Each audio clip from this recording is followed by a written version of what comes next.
सभी सखियों सहेलियों को जन्मदिन की ढेर सारी शुभकामनाएं। अरे बुआ जी, हाँ। एक ही दिन सभी सखियों का जन्मदिन कैसे हो सकता है? अरे ये कार्यक्रम की बात कर रहे हैं और ये एक मिनट सारे कार्यक्रम में हम चर्चा कर रहे हैं कि भाई आज सुबह से सब लोग खूब मिठाई बनाओ, खाओ, खिलाओ, पूरे मोहल्ले को खिलाओ, क्योंकि ये तो वर्ल्ड फेमस बात है कि जब जन्मदिन है तो भाई खुशी तो सब लोग मनाएगा ना बराबर से। बात तो सही है बुआ जी।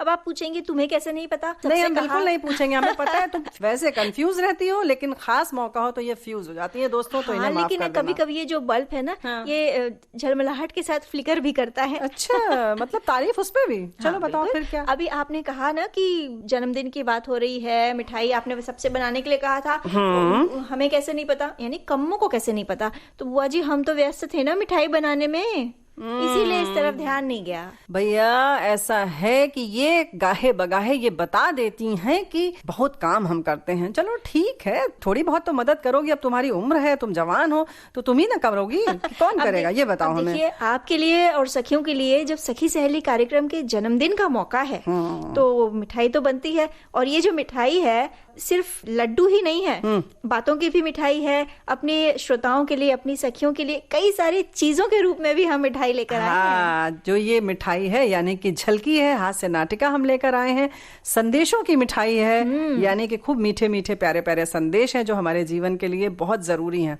तो आज हम कुछ ऐसी ही चीजें अपने श्रोताओं को सुनवाएंगे, है ना? बिल्कुल। और ये तो वर्ल्ड फेमस बात है कि भाई सखी सहेली में मनोरंजन होगा, काम की बात होगी, ज्ञान की बात होगी, और बहुत सारी बातें जो हमारे दोस्त लिखकर भेजते हैं वो कम थोड़ी है। हाँ, देखो किसी ने क्या खूब लिखा है, पता है? बोलो बोलो, स्वागत है। हाँ, स्वागत है बुआ जी।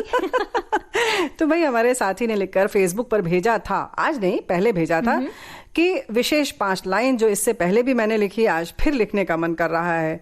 सखी सहेली विषय के लिए स से सर्वगुण संपन्न, खी से खिलखिलाती प्रस्तुति, और सब विषय में निपुण, हे से है इस कार्यक्रम में सब बातों का ज्ञान। क्या बात और है? अब सहेली का ली जब आता है तो ली, लिखे बिना नहीं रह पाओगे, सुन लो एक बार सखी सहेली। क्या बात है बुआ जी, इन्होंने तो सखी सहेली जो नाम है उसका पूरा व्याकरण ही लिख दिया। क्या बात है, पूरी व्याख्या इस तरह से की है। तो ये जो हम बता रहे थे ना कि मिठाई तरह तरह की हम लेकर हाजिर हैं, तो हास्य नाटिका है और कुछ प्रेरणादायी व्यक्तित्व जिनकी हमने रिकॉर्डिंग सुनी थी जी, उनके कुछ अंश हमें कहीं ना कहीं मंगल कामना देते हैं, उनको भी सुनवाएंगे। और साथ ही साथ कुछ अलग अलग क्षेत्रों के जो व्यक्ति हैं उन्होंने खास तौर से हमें बधाई दी है। अब सखी सहेली का जन्मदिन है, ठीक है, मौका ऐसा है कि लड्डू बनाया है, चलो वही सही है, बाजार की मिठाई नहीं आ सकती, लेकिन वहीं पर लोगों को हम यहाँ पर ला नहीं सकते, लेकिन लोगों ने अपनी कामना जो है भेज दी है हमारे पास। तो खगोल वैज्ञानिक डॉक्टर अरविंद परांजपे जी की बात, वहीं अभिनेत्री अपराजिता भूषण ने संदेश भेजा है, वो सुनेंगे। लेकिन हम काम की बात कैसे छोड़ सकते हैं? कम्मो बिल्कुल नहीं छोड़ सकते बुआ जी, क्योंकि ये जो दौर चल रहा है इस समय हमारा जो मन है वो यहाँ वहाँ भटकता रहता है, तो इसको साधना बहुत जरूरी है। अब आप कहेंगे कम्मो तुम अपनी बात मत करो। नहीं, हम तो इसलिए कह रहे हैं कि कम्मो बहुरिया का मन तो हर समय भटकता रहता है, ये आजकल की बात नहीं है। हाँ, तो ठीक है, यहाँ पे एक तरह से आप है ना मनोचिकित्सक के रूप में मेरे मन को साधने के लिए। तो बुआ जी, डॉक्टर शीतल जो खुद एक मनोचिकित्सक हैं, वो हमें बता रही हैं, संदेश दे रही हैं कि ये जो परिस्थिति है इस समय, उसमें हम अपने आप को कैसे बचाए रखें। तो उन्हीं को सुनते हैं।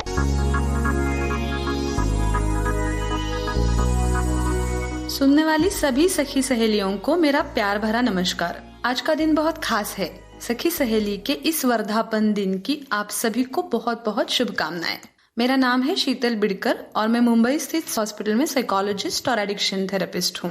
पिछले 15 साल से मैं सेवा में हूँ। मेरा और सखी सहेली का बड़ा पक्का रिश्ता है। मेरे बचपन से ही मेरे पिताजी भारत बिडकर और मैं उन्हें एक साथ सुना करते थे, तो मुझे हमेशा ऐसा लगता है कि एक तरीके से इस प्रोग्राम ने मेरे और मेरे पिताजी का रिश्ता बहुत पक्का बनाया। एज अ साइकोलॉजिस्ट मैं आज अपनी सखी सहेलियों के लिए कुछ खास टिप्स लेके आई हूँ। हम सब जानते हैं कि इस वैश्विक महामारी से हम जूझ रहे हैं। ऐसे में अब हम हमारी शारीरिक हाइजीन का ख्याल रखना तो सीख गए हैं, बट अब हमें इमोशनल हाइजीन का ध्यान रखना होगा। तो चलिए जानते हैं पहली बात क्या है। रूटीन हमें सेफ फील कराता है।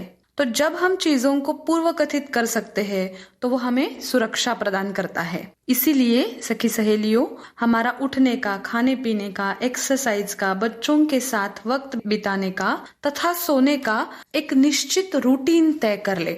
दूसरी महत्वपूर्ण बात, बहुत नकारात्मक जानकारी से बचे। बहुत सारा समय सोशल मीडिया पे गुजारना, बहुत देर तक समाचार देखना हमें चिंतित करेगा। इसके बदले हम ऐसे कुछ काम करें जो हमें शारीरिक रूप से व्यस्त रख सके। और तीसरी सबसे महत्वपूर्ण बात हमारी सखी सहेलियों के लिए, हम सभी सखी सहेलियां अपने घर के बच्चे, बूढ़े, बीमार व्यक्ति तथा अन्य लोगों की शारीरिक और मानसिक रूप से देखभाल करते रहते हैं। एक तरीके से हम केयर गियर का काम कर रहे हैं, तो कभी ना कभी तो हमें भी थकावट होगी। तो स्वयं के लिए समय निकालना बहुत महत्वपूर्ण है। स्वास्थ्यपूर्ण मन के लिए अपनी बातें शेयर कीजिए। विचार तथा मन में सातत्यता होना बहुत महत्वपूर्ण है। अपना हेतु तथा वर्तन इसमें संगति रखे। जरूरत पड़ने पर मानसिक स्वास्थ्य हेतु भी मदद लीजिए। और जाते जाते हम सभी को ये बहुत अच्छी तरीके से याद रखना होगा कि ये दिन भी जाने वाले हैं। हमें यही याद रखना है। बहुत बहुत धन्यवाद। यही तो कह रहे थे हम कि भाई ये तो ज्ञान की बात है, जानकारी की बात है, अपने आप को संभालने की बात है। और ये समय ऐसा है कि इसमें थोड़ा सा संभल कर रहो तो बस मजा ही मजा है ना? बिल्कुल। और जब हम समय की बात करते हैं ना, तो कई बार हम सोचने लगते हैं कि ये समय कब बीतेगा, सितारे क्या कहते हैं, सितारों की चाल क्या कहती है, और वो गाना क्या गाते होंगे सितारे जब मिलते होंगे, है ना, जमीन पर आते होंगे। चलो सितारों की दुनिया में चलते हैं। कैसी लगी सितारों की दुनिया? जमीन पर आ गए सितारे, बोलो बोलो। सोचिए बुआ जी, जरा सोचिए, अगर सच में सितारे जमीन पर होते तो एक वहाँ चमक रहा होता, एक उस कोने चमक रहा होता। क्या नजारा होता। ये हमें सुचवाती बहुत है। एक तो खुद बहुत सोचती हैं और हमें भी इतना सुचवा करना, ये पूरा बाल सफेद कर देगी। कम्मो बहुरिया, थोड़ा सोचना कम करो। बेहतर है कि जिस सितारे से हमने बात की है, संदेश भेजा है जिन्होंने, उनकी ही बात सुन लेते हैं ना। चलिए। क्या चलिए? सुन लेते हैं। कौन बोल रहा है? किसकी बात सुन लेते हैं? बस चलिए, इनको तो बस मौका मिला और चलिए। अब आपने कहा तो हम चल दिए। नहीं, बताओ। हाँ, हम बात सुनेंगे अभिनेत्री अपराजिता भूषण जी की। हाँ, जिन्होंने रामायण धारावाहिक में मंदोदरी की भूमिका निभाई थी ना। और बुआ जी, ये प्रसिद्ध अभिनेता भारत भूषण जी की बेटी है। तो अपराजिता भूषण जी ने हमें संदेश भेजा है, सुनते हैं।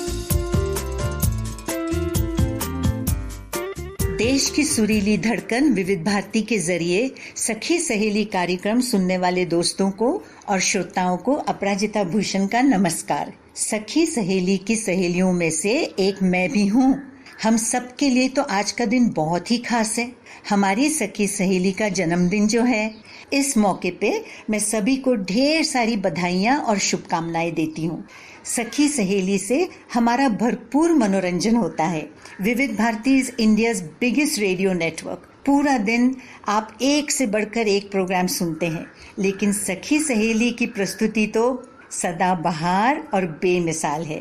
It is unique and different because इस प्रोग्राम में जिंदगी से जुड़ी हर बात पर चर्चा होती है। समस्याओं की बातें करते हैं और उनके सॉल्यूशंस को भी डिस्कस किया जाता है। इस तरह की जानकारी बहुत मन भावन तरीके से की जाती है। दैट इज वाई परहैप्स हमारे भाई और बहनों को, दोनों को सखी सहेली सुनने में बहुत मजा आता है और बहुत प्यार से and with a lot of interest सब सखी सहेली को सुनते हैं।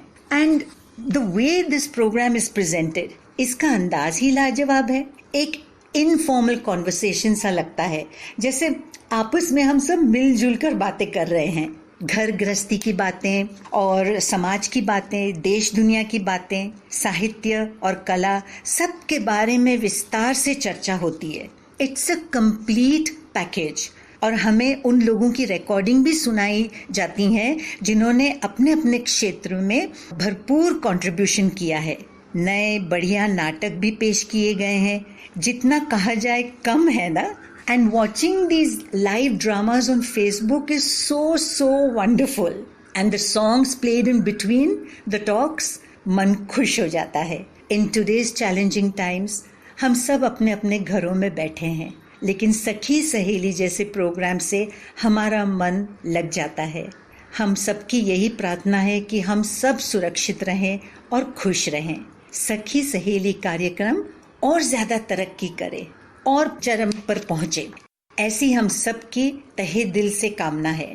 थैंक यू विविध भारती एंड हैप्पी बर्थडे सखी सहेली।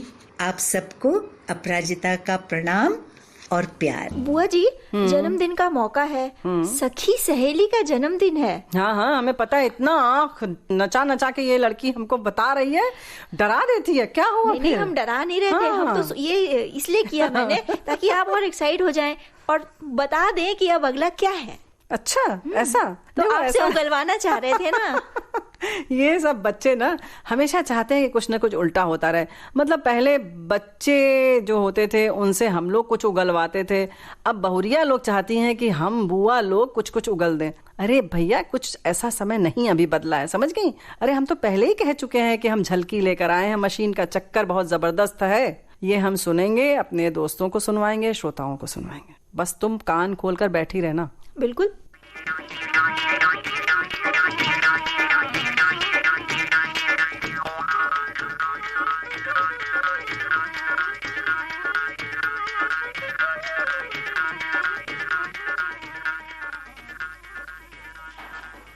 कहाँ चली गई? ओहो, कहाँ गई? अभी तो यहीं रखी थी मैंने, न जाने कहाँ चली गई। कौन मम्मी? तू अपना काम कर बेबी, चल यहाँ से। मैं जरा देर के लिए यहाँ से उठ के आ गई कि वो गायब हो गई। कोई काम करना मुसीबत, करो तो मुश्किल है, ना करो तो मुश्किल। अरे तू खड़ी खड़ी क्या कर रही है? मैं कोई गीत गा रही हूँ क्या? स्कूल नहीं जाना है? नहीं नहीं मम्मी, जाना है, लेकिन अभी नहाने के लिए। ठीक है तो जा। जब कोई काम करने चलती हूँ तभी एक न एक मुसीबत खड़ी हो जाती है।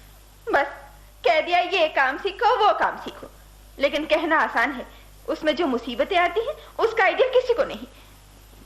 बहू जी, मैं पूछूं कि आप किसको उबालना है? आलू तो उबल गए। मुझको उबाल दे, मुझको। तुझे भी इसी समय आना था। मैं तो वैसे ही परेशान हूँ और तू दूसरी ही प्रॉब्लम लिए चली आ रही। जा, कुछ भी उबाल ले। मैं पूछूं बहू जी, क्या हो गया? कुछ देख मोहिनी, मेरा सर मत खा, जाकर रसोई में अपना काम कर। मेरी लक में तो ट्रबल है। लेकिन हमारा आदमी बोले है बहू जी कि टेरीबुल तो बहुत महंगा आवे है। आप कितने रुपए गज लाई हैं? ओफो, जब नहीं समझती तो क्यों बोलती है? टेरीबुल नहीं, ट्रबल, ट्रबल, मुसीबत। जा अपना काम कर। अच्छा, मैं चली। ओहो, इसमें भी नहीं है। कहाँ चली गई? किस बुरी घड़ी में लेकर बैठी थी। ठीक है, ना मिल, आज मैं तेरा पता लगा कर ही रहूंगी। अरे ये सब क्या हो रहा है? कुछ नहीं, लाल बार कहा कि मेरे बीच में मत बोला करो। मैंने कहा दिमाग तो खराब नहीं हो गया है, होश तो ठिकाने है। अरे आप कब आए? मैंने देखा ही नहीं। ये तूफान क्यों आया हुआ है? पागलों की तरह तुम ये कपड़े इधर उधर क्यों फेंक रही हो? आपने कहा कि फटे कपड़े घर पर ही सी लिया करो, पैसे बचेंगे। यही सोचकर मैंने 2 दर्जन सुइयां भी मंगा ली। कल से 3 खो चुकी हैं, एक आज लेकर बैठी थी, जरा देर के लिए उठी यहाँ से, वो भी गायब हो गई। ओहो, तो बंदरों की तरह कपड़े उछालने से तुम्हारी सुई मिल जाएगी। तो और क्या करूं? आपसे इतनी बार कहा है कि हाथ से सीने वाली मशीन ला दीजिए, लेकिन आप सुनते ही नहीं। दूसरे की तकलीफ से आपको क्या मतलब? मशीन कोई तुम्हारी बातों से तो आने ही जाएगी देवी जी, उसके लिए तो पैसा चाहिए, पैसा। हाँ, अब क्या है साहब, देखो जब मिल जाए। मशीन आने से देखिए कितना आराम हो जाएगा। सभी कपड़े घर पर ही सी जाया करेंगे और फिर सुइयों के खोने का भी डर नहीं रहेगा। बोलिए, कब लाएंगे मशीन? देखो भाई, मैं तारीख तो नहीं बता सकता, मगर वादा करता हूँ कि ला जरूर दूंगा। अरे ये क्या करी बेबी? अरे अभी तो मैं जिंदा बैठा हूँ। डैडी नहाने के बाद फ्रॉक पहनी। हाँ। देखिए सुई घुस गई। अरे सुई? देखो तो। ये रही। नहीं, घबराने की कोई बात नहीं है बेबी, ये घुसी नहीं, चुभी है। चल भाग जा। मैं तो इतनी जोर से, और आपके लिए? क्यों भाई, तुम तो कह रहे थे कि तुमने सुई यहाँ रखी थी, और ये उसकी फ्रॉक में कैसे निकली है?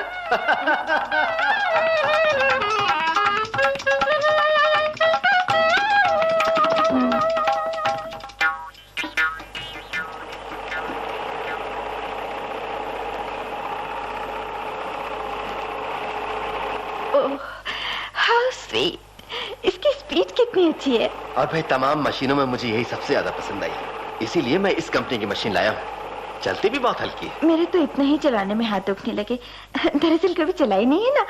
वैसे जैसा आपने कहा हल्की तो चलती है। भाई आप चाहे हल्की चले या भारी, मैंने तुम्हारे कहने से तुम्हें मशीन ला दी।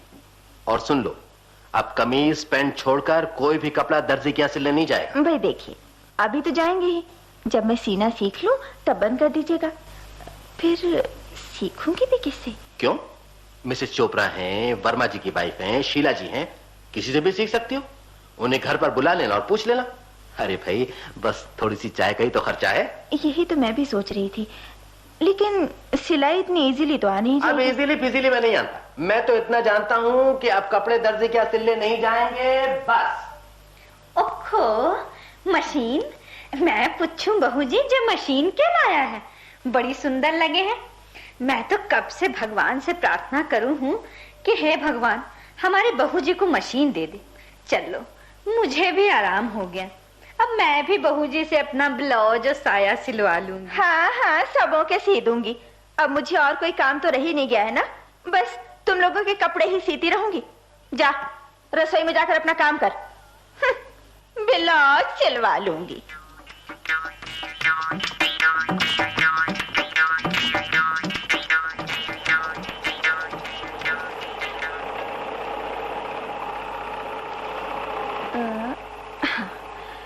ये तो हो गया, अब कैसे काटूं? मैं बताऊं बहू जी? तू क्या बताएगी? ये कोई रोटी थोड़ी ही जो झट से बता देगी कि ऐसे बेली जाती है। ये पजामा है, पजामा। नहीं बहू जी, जे टाइम बरमियाइन जी आपके काटना बताए थी, हम गौर से सुने थे। अच्छा बता, आप कैसे काटूं? बड़ा सुने थी। देखिए, इसको जोर से कोई तान नहीं। अच्छा, फिर कैंची से यहाँ से काटने शुरू कीजिए और ऐसा ले जाते हुए यहाँ मिलो दीजिए, तब देखिए कैसा फिट बैठे। Baby, baby. क्या है मम्मी? ये कपड़ा तान कर पकड़े रहे, यहाँ से ऐसे। अच्छा मम्मी। अरे रे, इतना तान मत, रस्सा कशी मत कर इसके साथ, धीरे करना थोड़ा सा। हाँ अब ठीक है, फिर मत खींचना। अच्छा मैं काटती हूँ। काटिए। ये क्या है मम्मी? ये कैसा हो गया? ये तो तिरछा हो गया। ये पैजामा है भला। मैं तुझसे तब से कह रही थी कि ठीक से पकड़, लेकिन तुझसे तो एक सा बैठा ही नहीं जाता। अब क्या करूं? एक काम हो सके है बहू जी, सिलते वक्त बड़े में भाग को पिच्छू की ओर दबा दीजिए। हाँ हाँ, ये बात तूने ठीक बताई, सिलाई में दबा देती हूँ।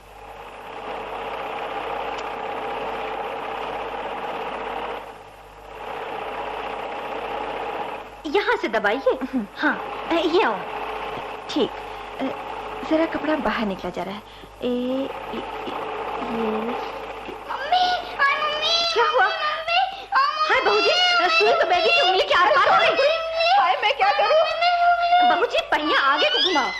नहीं बेटे, घबराओ नहीं। अरे मोहिनी, जो डॉक्टर को बुला लाना। मैं बोल लूं बहू जी, पहिया उल्टा फेरो, हाथ निकल जाएगी।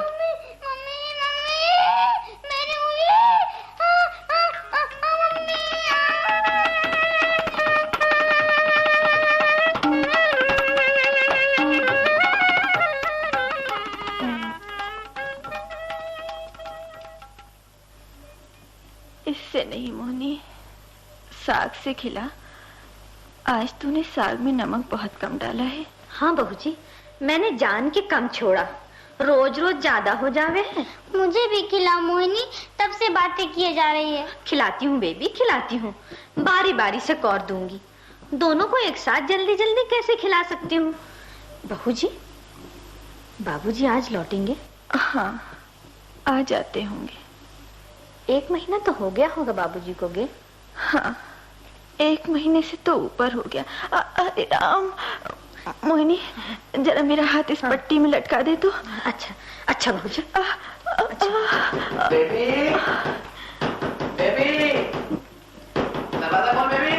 आती हूँ। जा मोहिनी, देख वो आ गए शायद। मैं जाती हूँ। बाबूजी, नमस्ते बाबूजी। नमस्ते। कहो भाई, सब ठीक ठाक है ना? अरे नीना, ये तुम्हारे हाथ को क्या हो गया? अरे क्या बताऊं क्या हुआ।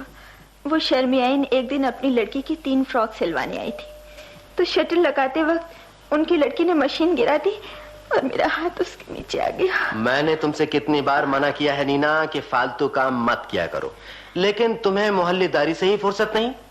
मैं क्या मोहल्ले वालों के लिए मशीन लाया हूँ? अब मना भी तो नहीं किया जाता जरा से काम के लिए।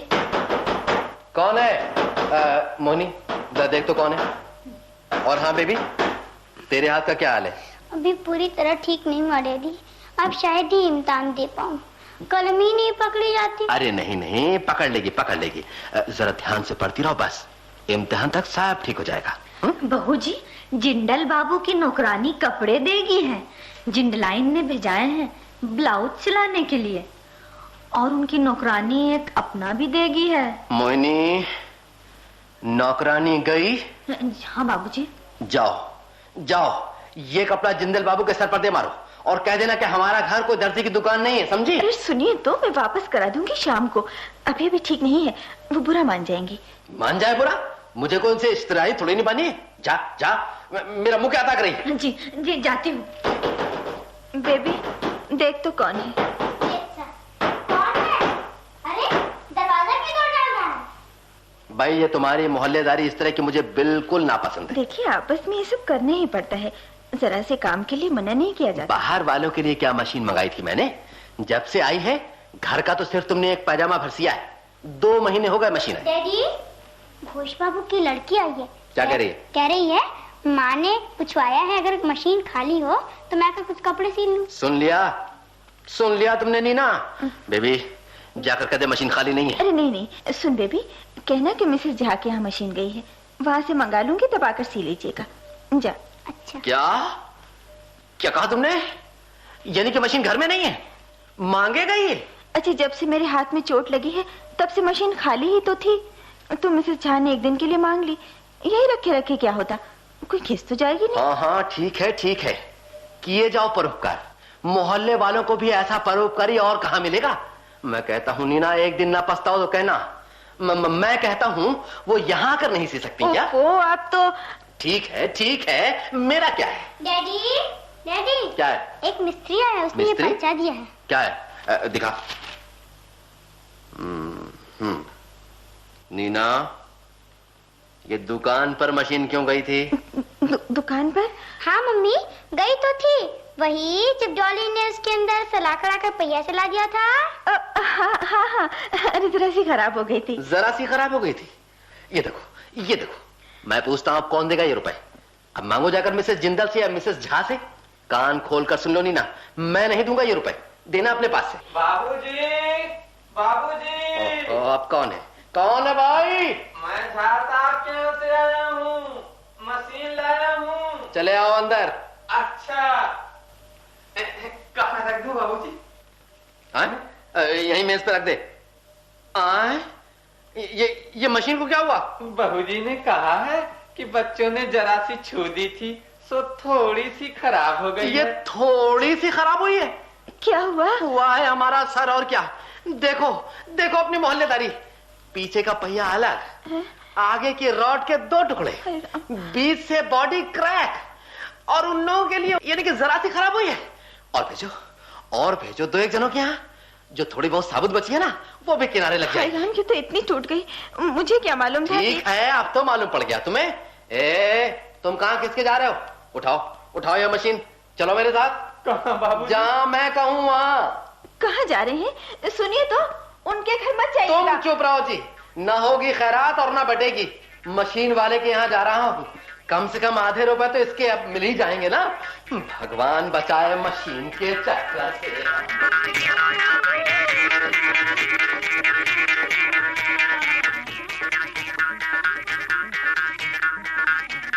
बुआ जी, ये जो हास्य झलकी हमने सुनी अभी, मशीन का चक्कर, इसे लिखा था शांति स्वरूप प्रधान ने और निर्देशक थे इसके विनोद रस्तोगी। वाह वाह वाह, क्या बात है। ऐसे लोग थोड़ी दीवाने हैं सखी सहेली के। मतलब एक समाज सा बंध गया है बुआ जी। ऐसा लग रहा है ना कि ये जो हम बैठ के बातें कर रहे हैं, हमारी सखियों से किसी न किसी माध्यम से जुड़े हैं, ये दौर यूं ही चलता रहे, बस चलता रहे। चल रहा है। और भाई कम्मो बहू, ये बताओ कि इस बार हमने कुछ ऐसे क्षेत्र के लोगों से भी कार्यक्रम में बातें की जो हमारे लिए भी बहुत पहला अनुभव था, यानी कि खगोलविद हमारी जो बहनें हैं जो खगोल विज्ञान में गईं, उन लोगों से तो बातचीत हमने की, लेकिन पता है सखी सहेली कार्यक्रम के एक जबरदस्त फैन हैं ये खगोलविद डॉक्टर अरविंद परांजपे जी, और उन्होंने भी अपनी शुभकामनाएं कुछ अलग तरीके से भेजी हैं। जी हाँ, केवल भेजी नहीं है, हम सखियों ये बता दें कि जब भी कोई खास कार्यक्रम होता है या उनके दिल तक पहुंच जाता है तो वो तुरंत हमें इत्तला कर देते हैं, बता देते हैं कि आज के कार्यक्रम में ये चीज बड़ी अच्छी लगी। तो फिलहाल जो इन्होंने संदेश भेजा है शुभकामना, उसको सुनते हैं। चलिए। नमस्कार, मैं बधाई देना चाहूँगा विविध भारती के उस कार्यक्रम को जिसका नाम है सखी सहेली। मुझे एक ये ऐसा प्रोग्राम लगता है कि जैसे ये बातचीत जो है वो हमारे घर में ही हो रही हो, और मैं सभी उद्घोषिकाओं का इसी के बारे में अभिनंदन करता हूँ। ऐसा लगता है कि परिवार का कोई सदस्य किसी पर्यटन स्थल के बारे में ऐसे बता रही हो कि जैसे वो वहाँ खुद जाकर आई हो या फिर उसके बारे में कुछ पढ़कर आई हो। जब व्यंजनों की बात होती है तो मैं कहूँगा कि भाई आजकल मेरे जैसे पुरुष हैं जो रसोई घर में जाते हैं, केवल खाना खाने के लिए नहीं पर कुछ बनाने के लिए भी। उनके लिए भी कुछ टिप्स मिल जाते हैं, और कुछ नहीं तो कम से कम क्या नहीं करना चाहिए ये तो समझ में आ ही जाता है। पर इससे भी खास बात मुझे वो लगती है कि यहाँ पर हमें ऐसी महिलाओं का परिचय होता है जिन्होंने किसी क्षेत्र में बड़ी उपलब्धि हासिल की हो, उनको पुरस्कार देकर उनका सम्मान किया गया हो, फिर वो क्षेत्र हो विज्ञान का हो, साहित्य का क्षेत्र हो, ललित कला का क्षेत्र हो या कोई अन्य क्षेत्र हो। और ये भी जरूरी नहीं कि वो महिलाएं आज के समय की हों, आपने कुछ बीते हुए कल की महिलाओं के बारे में भी बताया है यहाँ पे। ये बात भी उल्लेखनीय है कि कई बार आपने ऐसी बहनों से परिचय कराया है कि जो ज़्यादा रोशनी में तो नहीं आई और उनके नाम हम भूल गए हैं, पर हमें उनके काम जरूर याद आते हैं। और जब उनके बारे में सुनते हैं तो लोगों के मन में एक सवाल ने जरूर झांका होगा कि वो कर सकती हैं तो मैं क्यों नहीं। मैं विशेष उल्लेख करना चाहूँगा जब आपने कुछ खगोल वैज्ञानिकों से की गई बातचीत प्रसारित की थी। ये एक ऐसा विषय रहा है कि एक समय था कि जब घर वाले अपने बेटियों को इस विषय से दूर ही रखते थे, क्योंकि इस विषय में खोजबीन का काम सूर्यास्त से सूर्योदय के बीच में ज़्यादा होता था, और वो भी दूर दराज जंगलों में जहाँ वेधशालाएं होती हैं। और उस समय भी कुछ ऐसी लड़कियां थी जिन्होंने इस क्षेत्र को अपनाया और आज वो देश विदेश में अपने देश का नाम रोशन कर रही हैं। वैसे मेरे बारे में कहूँ तो हमारे घर की वर्ल्ड फेमस बात है कि बुआ जी और कम्मों का साथ बड़ा ही अच्छा लगता है। खैर जो पुराने श्रोता हैं वो तो जानते ही आवाज़ किन की है। अंत में मैं यही कहना चाहूँगा कि यदि हो सके तो इस प्रोग्राम का समय आप 30 मिनट और बढ़ा दें, और वो जो अंतिम 30 मिनट होंगे वो खास सखाओं के लिए रखें, तो उन्हें भी घर के बारे में कुछ ज़्यादा टिप्स मिले उनके लिए। जानता हूँ कि समय की पाबंदी है, फिर भी यही कहना चाहूँगा। तो आपको दोबारा इस कार्यक्रम की और कार्यक्रम के भविष्य के बारे में आपको अनेक अनेक शुभकामनाएं। धन्यवाद। यही तो हम कह रहे थे कि देखो सखी सहेली कहने के लिए नाम है सखी सहेली, लेकिन हमारे भाई लोग भी बड़े प्यार से सुनते हैं। हाँ, यानी जैसे हाँ जैसे अरविंद जी ने सुना, और वैसे भी फेसबुक पर हमारे साथी बराबर कार्यक्रम में अपने संदेश लिखकर भेजते हैं, अपनी भावनाएं लिखकर भेजते हैं, हमारी जानकारी भी बढ़ाते हैं। भाई ये तो हम सब श्रोताओं के लिए ही यहाँ बैठे हुए हैं, है ना? बिल्कुल। और जो भी है बातें हैं, कोशिश रहती है हमारी कि आपकी पसंद की हो, आपको जानकारी मिले, कुछ अच्छी अच्छी बातें हों, आपसे कुछ हम सीखें, कुछ हमसे आप सीखें।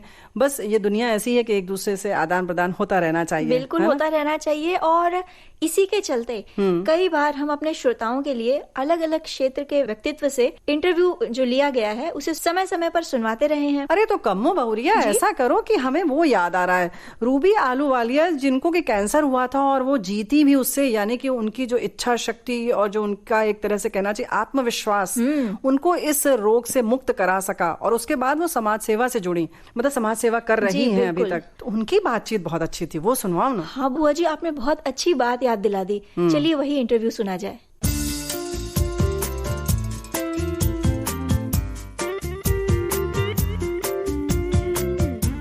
एक चीज जो हम लोग अक्सर जाने अनजाने में कर जाते हैं कि हम अपनी फीलिंग्स अपने इमोशंस को बहुत अंदर दबा के रखते हैं और अक्सर एक नेगेटिव स्टेट ऑफ माइंड में रह जाते हैं इस वजह से। तो अगर आप आजकल देखेंगे तो हमारी जो जिंदगी है काफी कुछ गुस्से, एंजाइटी, परेशानी, दुख, इन इमोशंस के इर्द गिर्द बहुत घूमती रहती है और हमारा समय जो है, मतलब मेंटल टाइम की बात करें, इसके अंदर बहुत जाता है। तो बैठे कहीं हैं, सोच लगातार इसी चीज के रहे। जब हम इस तरह की नेगेटिव थॉट्स में रहते हैं, उसका बहुत बहुत सब्सटैंशियल इफेक्ट हमारी पूरी शरीर के ऊपर पड़ता है। तो जब हम इस मेंटल स्टेट में रहते हैं तो एक्चुअली शरीर के ऑर्गन्स की फंक्शनिंग ठीक से हो ही नहीं होती है, ग्रोथ हार्मोन्स रिलीज ही नहीं हो रहा, इम्यूनिटी बिल्डअप ही नहीं हो रही होती है। तो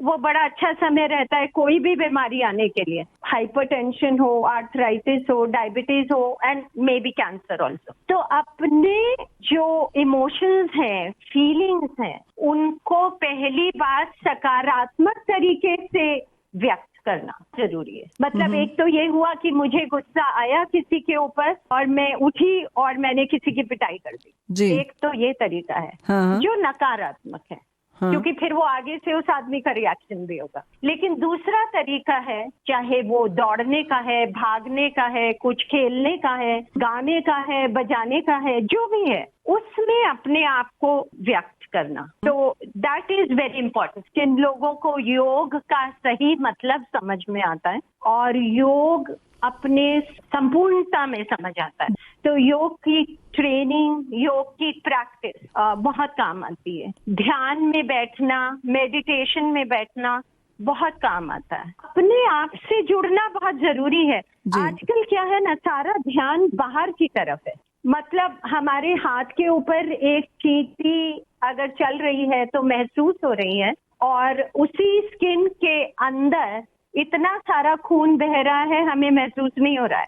बट ये जो आजकल बीमारी इतनी ज्यादा है ना किसी फॉर्म में, उसके 3 रीजंस हैं वैसे तो। एक तो हमारा खाना पीना ठीक नहीं है, हम खाते पीते ठीक नहीं है, तो ज्यादातर खाना जो हम खा रहे हैं वो पच नहीं रहा है, वो सड़ रहा है अंदर हमारे, और उसकी वजह से टॉक्सिसिटी क्रिएट हो रही है, जिसके ऊपर बीमारियां पलती हैं। दूसरा, हमारा सांस लेने का तरीका ठीक नहीं है, सांस के ऊपर ध्यान ही नहीं है, तो ऑक्सीजन लेवल्स की शरीर में कमी, तो उसकी वजह से टॉक्सिसिटी बढ़ रही है। और तीसरा, हमारे स्ट्रेस लेवल, जो हमें पता भी नहीं है कि हमने कितने क्रिएट कर रखे हैं। तो इन तीनों चीजों को अगर हम संभाले रहे, मतलब बाहर के बारे में तो सब कुछ जाना है, लेकिन मेरी लाइफ में क्या हो रहा है, मेरे अंदर क्या होता है, उसके लिए टाइम नहीं दे पा रहे हैं। तो उसके लिए अगर हम टाइम देंगे तो हमारी जिंदगी ज्यादा सुरुचिपूर्ण और ज्यादा संपूर्णता से जी पाएंगे। भाई यही तो हम कह रहे थे, बिल्कुल यही वाली बातचीत। देखो कितनी बढ़िया बात बताई ना रूबी आलूवालिया ने, है ना जी बुआ जी। तो देखो कैसे जिंदगी से जुड़ी हुई बातें हैं जो अब हमें अपनानी चाहिए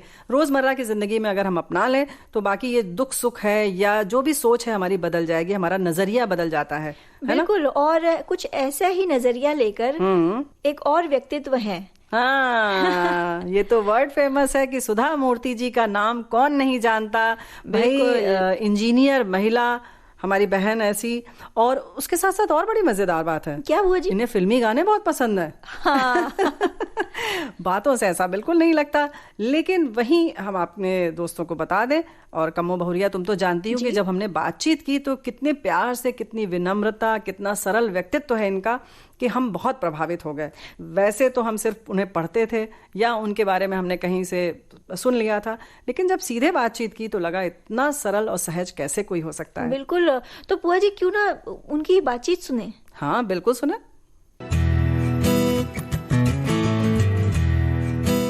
अध्यात्म से हम शौक ले सकते हैं। अभी सबको ऐसा लगता है कि 2 + 2 4, 4 + 4 8, ऐसा जीवन नहीं होता है। आप देखिए अभी ये पैंडेमिक आ गया ना जी, कोविड, अभी कोई नहीं सोचा था 1 साल पहले ऐसा लाइफ हो जाता है। घर में बैठना होता है, बाहर नहीं जाते हैं, जॉब्स जाते हैं, इकोनॉमी फेल होता है, लाइफ में अनएक्सपेक्टेड थिंग्स आ जाते हैं जी। उस समय हमारा सब प्लान उल्टा पलटा हो जाता है। इसीलिए अध्यात्म है तो वो शौक, हम अध्यात्म है लेकिन शौक एब्जॉर्बर, हम हमारे काम किया, वो ज्यादा होता है वो भगवान की इच्छा। अच्छा। ऐसा किया तो मन में शांति होता है। इसीलिए मुझे लगता है अध्यात्म का झलक सबको होना चाहिए। लाइफ में बहुत अनएक्सपेक्टेड थिंग्स होते हैं। शायद आपकी माँ या नानी कहती थी कि save money for rainy days, rainy हमारी माँ बोलती थी। मेरे शादी हुआ उस समय हम ससुराल जा रहे थे, हमारे अम्मा ने अंदर बुला के बोल दिया, देखो बेटा आप एडजस्ट सबसे होती है मुझे मालूम है, लेकिन एक बात बताती हूँ कि आप हस्बैंड के पति के बिना नॉलेज जरा पैसा सेव करना। अच्छा। ओके, क्योंकि ये पैसा होता है ना आपात धन। कभी बहुत मुश्किल टाइम होता है ना, उस टाइम में ही आप यूज करना। ज्वेलरी के लिए, साड़ी के लिए, ऐश आरामी के लिए नहीं करना जी। और आपके सैलरी में जरा पैसा, उनके सैलरी में जरा पैसा आप निकाल के एक अकाउंट में, डब्बा में, किधर भी रखिए। ये आपात धन होता है जीवन में। और ये आपात धन कभी यूज करना या आपको आपके हिसाब से आप सोच के करना। मैं नहीं बोलती हूँ, शायद चिल्ड्रन का एडमिशन टाइम होगा, शायद बीमारी आएगा, वो आपके that is your discrimination power, she told me. क्या बात। ऐसे हमने 10,250 रुपया सेव किया था उस जमाने में, 78 साल में, 78-79 में। जी जी। और एक बार नारायण मूर्ति घर आ गए और बताया कि हम खुद का कंपनी खोलते हैं, इंडिया में सॉफ्टवेयर रेवोल्यूशन आ गया है। आपको हिस्ट्री बहुत अच्छा मालूम है, कभी मशीनरी का रेवोल्यूशन था, इंडस्ट्रियल रेवोल्यूशन। उस समय हम भारत देश वासी गुलाम थे ब्रिटिशर को, उसका फायदा हमको नहीं हुआ, ब्रिटिशर को हुआ। अभी एक मौका हमारे देश को आ रहा है, वो है सॉफ्टवेयर रेवोल्यूशन। और मैं एक खुद का कंपनी बनाने का लिए सोच रहा हूँ, मुझे मदद चाहिए। और मैंने सोचा कि मेरे पति क्या पूछ रहे हैं, अयाश के लिए नहीं, साड़ी के लिए नहीं, कुछ के लिए नहीं, वो एक कंपनी के लिए पूछ रहे हैं। अच्छा। और हमने उनको 10,000 रुपया दिया उस समय। ये दिया है 1981 में दिया। मैं बोलती हूँ कपड़े 2 दिन पहनने के बाद वो पुराना हो जाता है जी। तो ये पैसे हम रखना चाहिए मुश्किल टाइम के लिए। कोई मदद नहीं कर सकता है उस समय, ये पैसे निकलना। डॉक्टर सुधा मूर्ति, इन्फोसिस संस्थान की संस्थापिका सुधा मूर्ति वैसे लेखिका बहुत अच्छी हैं, बहुआयामी व्यक्तित्व है इनका। मतलब इनको तो जितना भी सुना जा कम है, लेकिन कमो बहु याद है ना, जब हम लोग रिकॉर्डिंग कर रहे थे तो किस तरह से, कितने प्यार से इन्होंने बात की, जैसे लगा कि हम सदियों से जानते हैं। हाँ, कितनी आत्मीयता थी उनके बातों में। जी। तो व्यक्तित्व कुछ ऐसा ही होता है बहुत सारे लोगों का, और हम सिर्फ इसलिए आप सबको सुनवाते हैं, साझा करते हैं, ताकि कहीं ना कहीं हम कुछ इनसे सीख सकें या अपने बच्चों में ऐसे कुछ संस्कार दे सकें। बिल्कुल बुआ जी, सखी सहेली का जो ये मंच है, यूं ही कुछ न कुछ नया अपने सखियों के लिए, अपने श्रोताओं के लिए हम ऐसे ही लाते रहेंगे। भाई हमने तो पहले से ये ठान रखा था और कोशिश भी करते रहे कम्मो बहुरिया ना और श्रोताओं की, हम ये जो सखी सहेली की जो नाव है ना, ऐसे ही आगे चलती रहेगी, बागडोर संभाल ली थी। लेकिन अब ये भाई नई पीढ़ी, कम्मो बहुरिया ने जब वादा कर दिया कि भाई हम इसको ऐसे ही चलने देंगे, तो भाई हम तो निश्चिंत हो गए। बिल्कुल। हाँ बुआ जी, ये जो सखी सहेली की नाव है, ये यूं ही चलती रहेगी, आगे बढ़ती रहेगी। और मेरे साथ साथ और भी कई लोग हैं, जैसे अनुश्री पाठक जी हैं। सारी बागडोर तो उन्हीं के हाथ में है। बिल्कुल, बहुत अच्छे से संभालती हैं, बड़े प्यारे प्यारे गीत चुनकर लाती हैं और बहुत सारे सुझाव आपके होते हैं, तो उन्हें भी हम ढेर सारा धन्यवाद देते हैं। और इसके साथ साथ जो हमारी और भी संचालिका बहनें हैं, उन सब की वजह से हम आज यहाँ पहुंचे हैं, जिन्होंने नींव रखी और जिन्होंने आगे तक इसको बढ़ाया और जो समय समय पर इस कार्यक्रम का हिस्सा बनी, उन सभी को हम शुभकामनाओं के साथ साथ धन्यवाद भी देते हैं। बिल्कुल, बहुत बहुत आभार। अरे प्यारी बुआ जी, हमारी सभी सखियां और जो श्रोता है ना, सखी सहेली को जन्मदिन की बधाई और शुभकामनाएं दे रहे हैं, तो सभी को धन्यवाद दे दे बुआ जी। यही तो हम कह रहे थे। अब कार्यक्रम के बाद लड्डू खाएंगे फिर से एक बार। बुआ जी, आपको भी लड्डू खाने थे?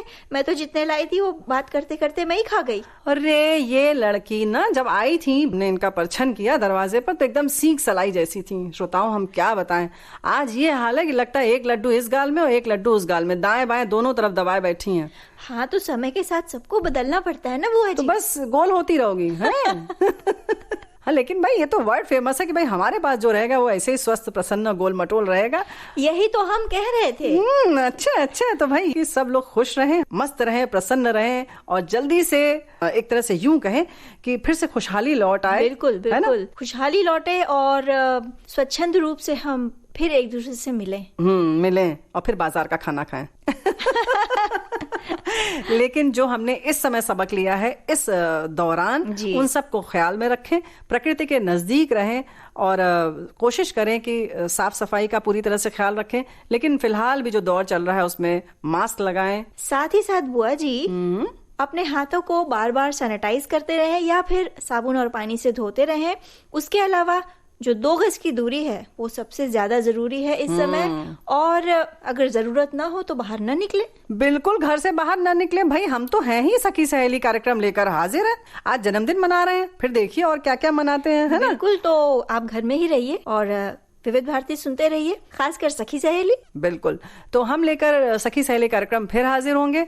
आज हमें दीजिए इजाजत, प्यारी बुआ और कम्मों का नमस्कार।